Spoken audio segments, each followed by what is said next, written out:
오늘은 믿음 안에서 깨어나는 사람, 믿음 안에서 깨어나는 사람이라는 제목으로 함께 말씀 나누도록 하겠습니다. 살다 보면 도저히 내 힘으로는 감당이 안 되어서 누군가의 도움을 필요로 할 때가 있습니다. 삶의 어려움이 계속된다던가, 도무지 해결할 수 없는 문제들이 있다던가, 세상에 넘쳐나는 악함을 볼 때 도무지 내 힘으로 어찌할 수가 없으니 누가 좀 도와주었으면 좋겠다는 마음이 듭니다. 다행히도 우리 크리스천들은 우리를 도와주시는 하나님에 대해서 알고 있습니다. 그렇기에 대부분의 크리스천들은 감당하지 못하는 어려운 문제들을 만났을 때 하나님께 도움을 구하고 기도를 하곤 합니다. 하지만 문제가 있습니다. 하나님의 역사가 바로바로 나타나진 않는다는 사실입니다. 마음 같아서는 우리가 기도를 끝내자마자 갑자기 하늘문이 쭉 열리고 문제들이 해결되며 어려움들이 물러가고 악한 자들에게 벼락이 떨어졌으면 좋겠습니다. 하지만 간절히 기도하고 하나님의 역사를 바라도 별다른 변화가 없을 때가 참 많습니다. 이렇게 하나님의 역사를 간절히 구해도 별로 달라지는 것이 없을 때 우리 마음은 참으로 답답하고 괴로워집니다. 오늘 본문에서도 그런 답답하고 괴로운 마음이 그대로 드러납니다. 126절 말씀을 보면 그들이 주님의 법을 짓밟아 버렸으니 지금은 주님께서 일어나실 때입니다라는 기도가 나옵니다. 하나님의 역사를 기다렸으나 여전히 삶은 어렵고 죄인들이 날뛰는 것을 보면서 시편의 저자는 더욱 간절히 하나님께 나오고 있는 것입니다. 이제는 좀 일어나시어서 놀라운 역사를 보여주십시오. 이제는 제발 응답을 보여주십시오. 더 이상 못 견디겠사오니 이 세상에 넘쳐나는 악을 멸하여 주시옵소서 라고 하나님을 조르다시피 붙들고 있는 기도입니다. 사실 우리 역시도 하나님을 졸라서라도 이제는 하나님의 역사를 맛보고 싶을 때가 많습니다. 어려운 현실이 너무나 답답하고 불안하고 두렵습니다. 심지어는 믿음이 흔들릴까 봐 무섭기까지 합니다. 그런데도 여전히 하나님의 역사가 나타나질 않고 응답이 없다고 느낀다면 우리는 점점 지쳐버립니다. 그러다 보니까 하나님께 구하지 않게 되고 기대하지 못하게 되어버리는 것입니다.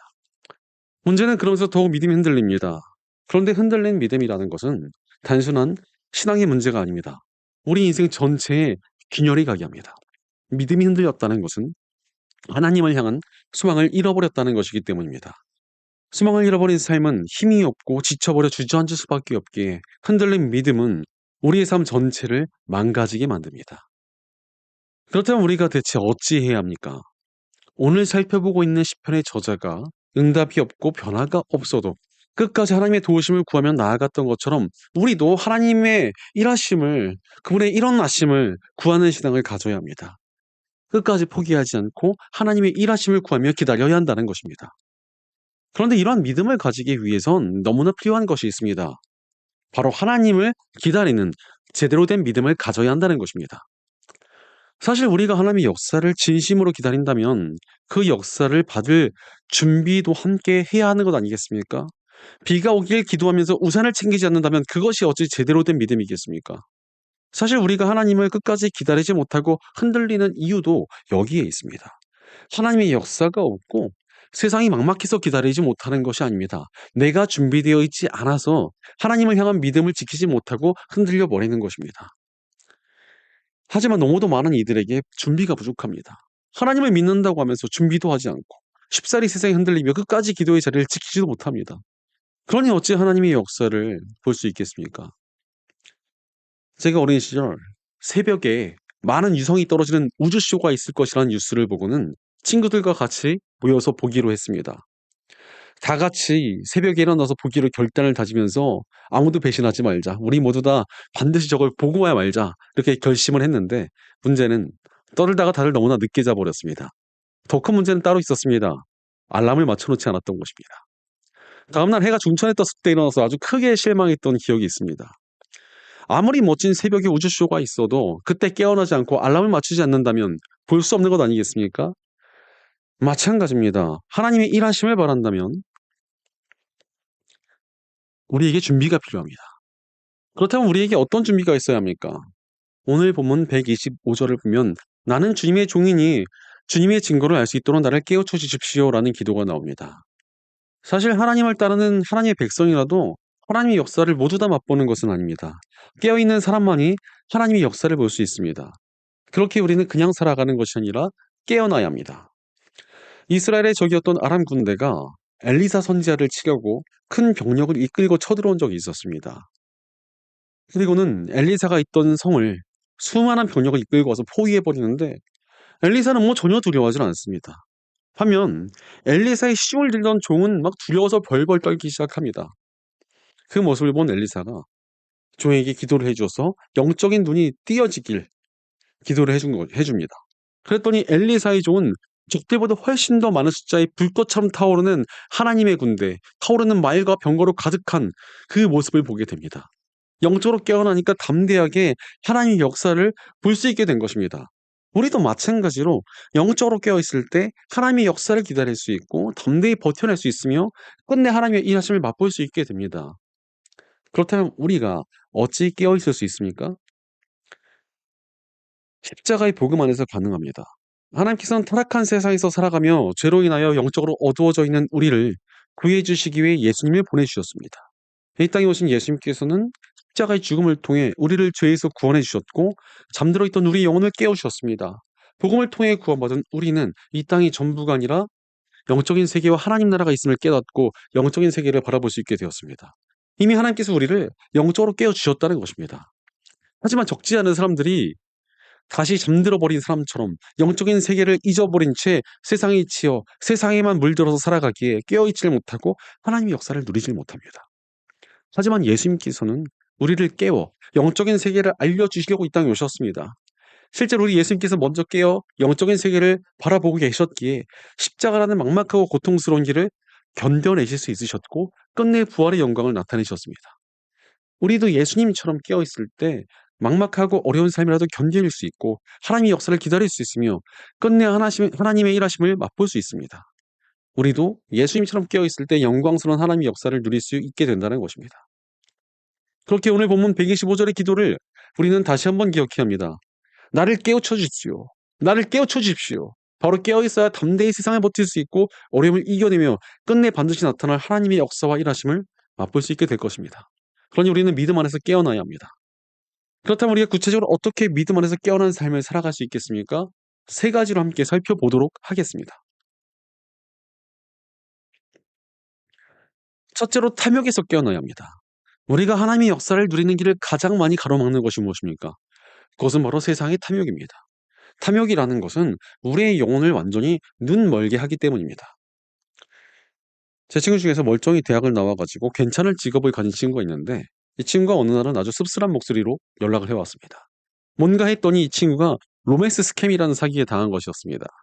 이 연애를 해본 적이 없다 보니까 이 상대방 여성분을 만날 수 있다는 기대감 때문에 데이트 비용을 미리 입금을 했고 그 상대를 만나겠다면서 3시간이나 걸리는 지방까지 내려갔습니다. 그런데 계속 상대가 만나주지 않고 회피를 하자 더 이상 상대를 만날 수 없다고 판단을 하고는 데이트 비용을 돌려받겠다고 화를 냈습니다. 그런데 그러려면은 더 입금을 해야 돌려받을 수 있다고 해서 이 친구가 계속 입금을 했던 것입니다. 처음에는 10만 원으로 시작했던 돈이 어느새 3천만 원이 되어버렸습니다. 듣다 보니까 어떻게 이런 것에 당했나 싶을 정도로 바보같이 당해버렸습니다. 왜 이런 일이 발생했습니까? 이성을 만나고 싶다는 탐욕과 물질적인 손해를 보면 안 된다는 욕심 때문에 이성이 마비가 되어서 너무나 어리석게 사기를 당해버린 것입니다. 바로 탐욕에 빠지면 사람은 순식간에 어리석어집니다. 이스라엘 백성들이 이집트를 탈출하여 가나안 땅에 진입했을 때 여리고성이라는 견고한 적들의 성읍을 하나님의 도우심으로 말미암아 승리하게 되었습니다.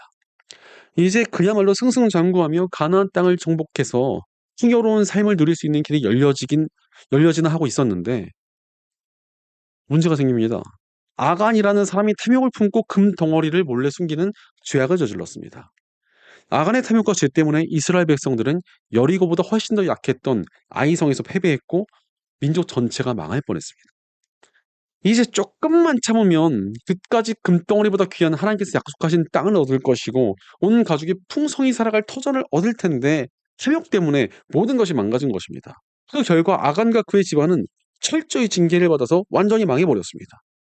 바로 탐욕은 사람을 어리석게 만들고 망가뜨리며 영적으로 어두워지게 만듭니다. 그렇게 성경은 돈을 사랑하는 것이 모든 악의 뿌리다라고 경고하십니다. 탐욕에서 수많은 죄가 들어오고 인간이 망가지게 된다는 것입니다. 실제로 욕심 때문에 친구 사이가 깨지고 형제 자매가 원수되는 일이 얼마나 많이 있습니까? 탐욕 때문에 지독하게 잔인해지는 경우도 많습니다. 미국의 대형 유통기업인 아마존은 한여름에도 물류센터에 에어컨을 켜지 않는다고 합니다. 왜냐하면 사람들이 픽픽 쓰러지고 자빠지고 막 실려가도 에어컨을 설치하고 가동하는 비용보다 훨씬 싸게 먹히기 때문에 절대 에어컨을 틀지 않는다는 것이었습니다. 그런데 최근에는 놀랍게도 에어컨을 설치하더니 틀기 시작했다는 것입니다. 대체 이유가 뭔가 했더니 자동화를 위해서 많은 로봇을 투입했는데 날씨가 너무 뜨거우면 로봇이 고장나기 때문이라는 것이었습니다. 아니 사람이 아픈 것은 돈이 얼마 안 나가니까 괜찮고 로봇은 고장나면 돈이 많이 드니까 에어컨을 틀겠다는 게 얼마나 잔인하고 악독한 일입니까? 탐욕에 빠지니까 비인간적이고 잔인해지며 악해지는 것이 인간입니다. 이렇게 잔인하고 악독한 모습으로는 도저히 영적으로 깨어날 수가 없습니다. 바로 탐욕은 우리를 영적으로 완전히 둔감하게 만듭니다. 실제로 또 젊어서 많은 선한 영향을 끼치며 헌신했던 사역자들이 나이가 들어서는 탐욕에 슬그머니 물들어서 자식에게 교회를 물려주겠다며 추태를 부리곤 합니다. 심지어 탐욕 때문에 교회가 갈라지고 성도들이 상처받아도 고집을 꺾지 않습니다.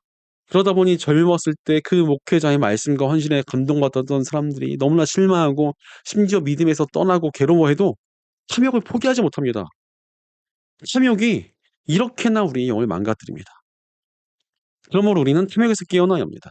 그래야만 우리가 맑은 정신과 분별력을 가지고 영적인 눈을 떠서 하나님의 뜻대로 행하며 하나님의 역사를 맛볼 수가 있습니다. 그렇다면 우리가 어떻게 탐욕에서 깨어날 수 있겠습니까? 오늘 본문 127절을 보면 그러므로 내가 주님의 계명들을 금보다 순금보다 더 사랑합니다라고 말씀하십니다. 바로 물질에 대한 사랑을 내려놓고 하나님의 말씀을 사랑하겠다는 것입니다. 이렇게 하나님의 말씀을 가슴에 품을 때 우리가 탐욕에서 벗어날 수 있습니다. 사실 우리 마음에는 용량의 한계가 있는 것 같습니다. 사람이 이것저것 다 마음에 가득 채우고 살 수는 없기 때문입니다. 아무래도 마음을 더 많이 지배하는 무엇인가가 있기 마련입니다. 그런데 마음의 자리에 물질이나 세상적인 가치를 채우게 될 때 이것을 우리가 탐욕에 빠진다고 말을 하는 것입니다. 하지만 내 마음의 자리를 선한 것으로 채우면 탐욕은 우리를 흔들어 놓을 수 없게 됩니다. 그렇게 우리는 선한 것, 바로 하나님의 말씀을 가슴에 채워야 합니다. 하나님의 말씀을 가슴에 가득 채울 때 헛된 욕망은 힘을 잃습니다. 무엇보다도 말씀을 가슴에 품을 때 하나님의 가치와 하나님 나라가 우리 마음을 채우고 영원한 것들을 바라볼 수 있는 눈이 생기게 합니다. 이것이 바로 영적으로 깨어나는 것 아니겠습니까? 사실 우리는 본질적으로 십자가의 복음을 통해 구원받은 하나님의 백성들입니다. 구원받은 우리가 추구해야 할 것은 세상에 있지 않습니다. 우리는 하나님 나라의 영원한 가치를 추구하도록 부름받은 존재이기 때문입니다. 우리가 부르심받은 그대로 영원한 것을 따를 때 우리의 영혼이 깨어나고 세상이 흔들리지 않게 되며 영원하신 하나님의 역사를 누릴 수 있는 길이 열려집니다. 하나님께서는 영원한 가치를 따르는 이들에게 놀라운 역사를 이루시길 기뻐하시기 때문입니다. 그러므로 우리는 영원한 가치를 가슴에 품고 따르며 깨어나야 합니다. 바로 영원하신 하나님의 말씀을 가슴에 품으며 탐욕을 이겨내고 영원한 가치를 따르며 깨어나 하나님의 역사와 능력을 누리며 살아가는 복된 저와 여러분 되시기를 축원합니다.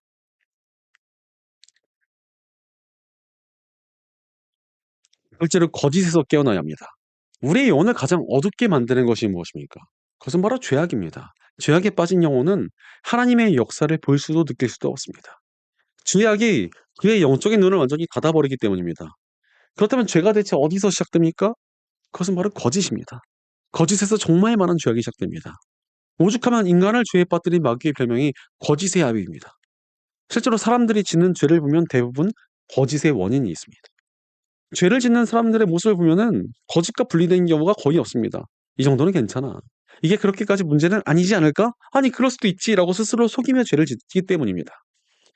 아담과 하와가 처음 죄를 지을 때도 거짓이 난무합니다. 뱀은 선악과를 먹으면 하나님처럼 될 수 있다고 거짓말을 했고, 아담과 하와도 그것에 속아서 탐욕을 품고 죄악을 저질렀고, 하나님 앞에서 숨어버리는 거짓된 행동을 합니다. 거짓에 물드니까 죄를 짓고 죄를 지니까 더욱 거짓에 빠지는 악순환이 일어난 것입니다. 거의 모든 죄인들이 이러한 루틴을 그대로 따라갑니다. 예전에 한 순진한 청년이 하나 있었습니다. 그런데 이 청년이 시당도 없고 건실하지도 못한 한 남자를 좋아하게 됐는데 그냥 외모만 보고 그 남자를 좋아하게 된 것이었습니다. 그래도 그 사람을 너무나 만나고 싶어서 부모님께 슬쩍 거짓말하기 시작했습니다. 그 남자가 사실은 교회도 다니는 사람이고 나는 미래를 잘 준비하는 괜찮은 사람이라며 슬슬 거짓말을 하면서 그 남자를 만나러 다녔습니다. 교회 간다고 뻥치고 그 남자 만나러 가고 무슨 모임 있다고 뻥치고 또 그 남자 만나러 가고 계속 그 남자를 거짓말하며 만나러 다녔습니다. 하지만 이 남자는 겉만 번드르르하고 이런저런 사기를 치고 다니는 사람이었습니다. 심지어 이 청년을 이용해서 사기까지 쳤고 이 청년 앞으로 대출까지 잔뜩 받았으며 어느새 그 사기에 동참한 공범으로 삼아버렸습니다. 끝내 그 사기가 다 걸려서 체포를 당했는데 부모님이 너무 충격받아서 믿지를 못하시는 것이었습니다. 아니 자기 딸은 신앙도 좋고 착한 아이인데 말도 안 된다며 뭔가 잘못됐다고 울부짖었습니다. 그러나 작은 거짓이 사람을 죄에 물들이고 그러니까 더욱 교묘하게 거짓말을 하고 점점 망가져서 가족에게도 자신에게도 큰 상처를 안기게 된 것입니다. 거짓이라는 것이 이렇게 위험합니다. 그러므로 우리는 거짓에서 깨어나야 합니다. 그래야만 우리가 죄악에 물들지 않을 수 있고 스스로를 거룩히 지키며 영혼의 눈을 뜨고 살아갈 수 있습니다. 그렇다면 우리가 어떻게 거짓을 멀리하며 깨어날 수 있겠습니까? 오늘 본문 128절 후반부를 보면 모든 거짓 행위를 미워합니다라고 말씀하십니다. 단순히 거짓말을 하지 말아야지, 거짓말을 조심해야지, 거짓말하는 사람을 경계해야지 같은 소극적인 태도로는 거짓에 가득 차 있는 이 세상을 이길 수가 없습니다. 우리는 적극적으로 거짓을 미워해야 합니다. 단순히 경계하는 것을 넘어서 거짓을 우리의 적이라 생각해야 한다는 것입니다. 그렇게 거짓을 대적해야만 우리가 거짓에서 깨어날 수 있습니다. 사실 우리는 타락한 세상을 살아가고 있고 죄성을 가진 존재이기에 거짓이라는 것을 가볍게 생각하다가는 정말 쉽게 물들어 버립니다. 오히려 철저히 미워하고 적대해야 거짓을 이겨낼 수 있습니다. 우리 몸의 면역 체계와 되게 비슷합니다.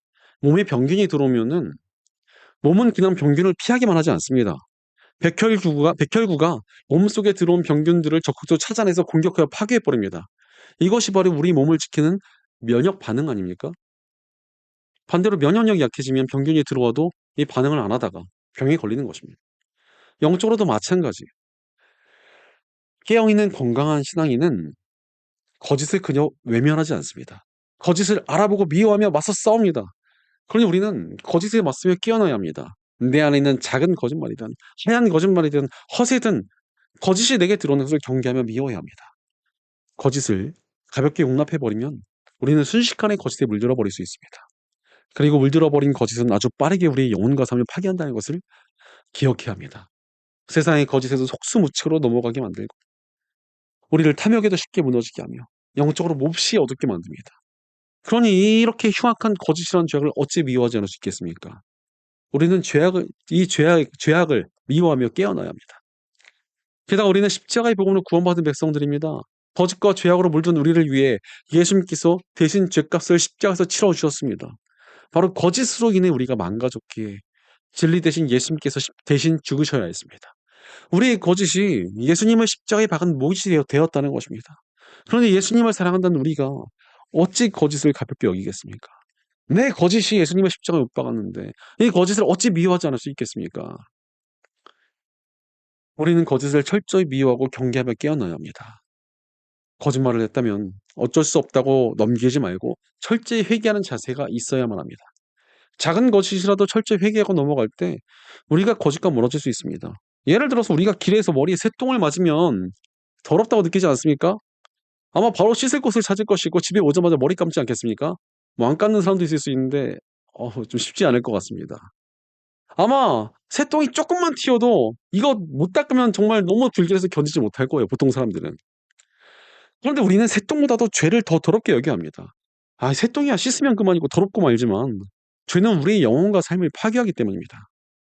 그러므로 우리는 거짓을 철저히 미워하고 회개하며 씻어냄으로 깨어나야 합니다. 오히려 우리가 회개하고 거짓을 멀리하며 거룩히 설 때 하나님께서는 진실된 우리 삶의 진실된 역사와 은혜를 베풀어 주실 것입니다. 우리 하나님께서는 진실된 이들을 지키시고 복주시길 기뻐하시는 분이시기 때문입니다. 죄를 미워하고 경계하며 거룩하게 스스로를 지켜내어 깨어나 하나님께서 진실한 백성들에게 베푸시는 모든 은혜와 보호하심을 풍성히 누리는 복된 저와 여러분 되시기를 축원합니다.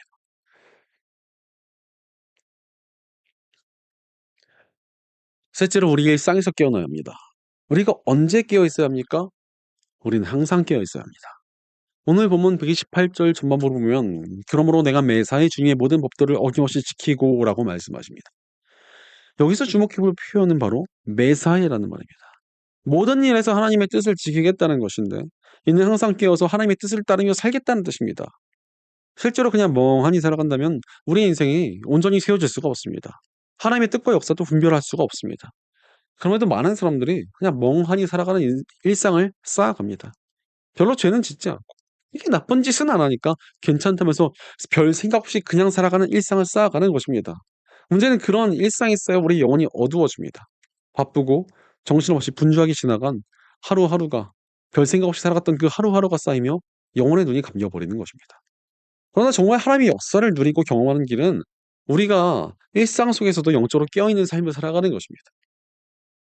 그냥 어쩌다가 하나님 굳게 붙들고 갑자기 하나님께 기도하고 이런 발작적인 신앙은 그렇게 힘이 없기 때문에 그렇습니다.